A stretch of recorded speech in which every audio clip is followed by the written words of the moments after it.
Çocuklarda horlama oluyor mu? Evet. Yoksa horlama bir yaşta oluşan bir şey mi? Evet. Çocuklarda horlama olur. Çocuklarda horlama niçin olur? Çocuklarda eğer geniz eti varsa veya adenoid vejetasyon, geniz eti dediğimiz durum varsa veya hipertrofik tonsilleri varsa Ya veya bademcikleri gerginse bunlar lenf gelirse, notları. evet, lenf notları, evet, bunlar çok önemli Geniz aslında. eti lenf nodu ve bunlar beslenmeli bozuluyor değil mi? Beslenmeyle ilişkili. Onun dışında eğer yapısal bir anomalisi varsa, çenede, yani burunda, çene gerideyse, ağızda. retrognati dediğimiz durum veya yutak çevresinde bir patolojik durum varsa horlama görüyoruz. Varsa, çenede yani lenf notları. Şimdi geceyi uykusuz geçirmeye başlar. Biz bunu daha çok yaşlılarda görüyoruz. Yani yaşla beraber uykunun natüründe ve fizyolojisinde de değişkenlikler gösteriyor. peki şimdi uyurken horluyoruz. Uyarırken kimse horlamıyor. Değil mi? Evet. Yani bir yanlışım yok. Evet. Şimdi çocuklarda horlama oluyor mu?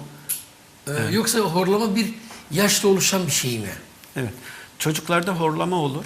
Çocuklarda horlama niçin olur? Çocuklarda eğer geniz eti varsa veya adenoid vejetasyon, geniz eti dediğimiz durum varsa veya hipertrofik tonsilleri varsa Ya veya bademcikleri gerginse bunlar lenf notları. evet, lenf notları, evet, bunlar çok önemli Geniz aslında. eti lenf nodu ve bunlar beslenmeli bozuluyor değil mi? Beslenmeyle ilişkili. Onun dışında eğer yapısal bir anomalisi varsa, çenede, yani burunda, çene gerideyse, ağızda. retrognati dediğimiz durum veya yutak çevresinde bir patolojik durum varsa horlama görüyoruz. Kiloluysa çocuk, çok fazla kiloluysa horlamalar oluyor. Veya burunla ilgili, burnun nefes için çünkü çok önemli. Yani nefes yolu açısından düşündüğümüzde ilk yol. Orada eğer bir obstrüksiyon söz konusuysa horlama çocuklarda da olur. Horlamayı dikkate almak gerekiyor. Horlamada biz en çok korktuğumuz olay obstrüktif uyku apne sendromu dediğimiz uyku apnesi. Çünkü bu gerçekten birçok hastalığa zemin hazırlayabilecek bir hastalıktır. Uyku apne sendromu gece ortaya çıkan bir hastalık. Göz ardı edilebilen bir hastalık. Ama nefes durmaları veya nefesin natüründe nefesin azalması, solunum yolunun tıkanmasına bağlı olarak nefes azlığı ortaya çıkıyor. Ne oluyor? Bir kere şöyle anlatayım basitçe. Vücuda gerekli olan oksijen azalmış oluyor. Vücudun oksijeni azaldığı zaman hayati organların beslenmesi azalmış oluyor. Beyin stres altında oluyor.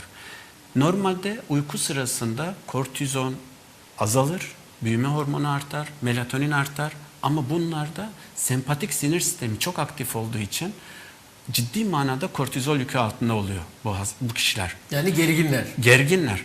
Bunlar sabah çok yorgun kalkarlar. Gece horlarlar. Terleme olur. İdrara çıkarlar. Sabah hiç dinlenmemiş kalkarlar. Gün içerisinde uyuklarlar. Kaliteli bir uyku olmadığı için de hiç dinlenmemiş olur. Bu insanlar çabuk kavgaya hazırlardır. Bir anda öfkelenirler, parlarlar. Yani hem davranışsal hem psikolojik problemlere yol açar. Peki oksijenlenmeyen organlarda ne olur? Mesela bu insanlarda çok ciddi manada diyabet riski var, hipertansiyon riski var, kardiyovasküler patolojiler ve en önemlisi inme riski söz konusu. Yapılan çalışmalarda inme ile ilişkili, yani uyku apne sendromundan %80'inde inme olma ihtimali gösterilmiş.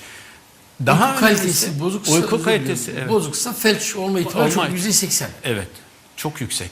Evet. Onun dışında İbrahim Bey, gün içerisinde iyi dinlenmemiş bir insanın yaptığı işten fayda sağlamama durumu var. En önemli şey trafik kazalarına meyil ortaya çıkıyor. Tabii canım, trafik kazaları gözünün kapanması. Evet, saniyelik ve trafik kazalarına baktığımız zaman uyku apne sendromu %30'a yakın veya tüm uyku bozukluklarına baktığımız zaman yapılan çalışmalarda %30'a neden oluyor. Dolayısıyla uyku apne sendromu ve bunu gösteren horlama çok önemli bir semptom. Bunu önemsemek gerekiyor. Altta varsa bunun için tetkik etmek gerekiyor. Tedavisi söz konusu, tedavisinin yapılması gerekiyor.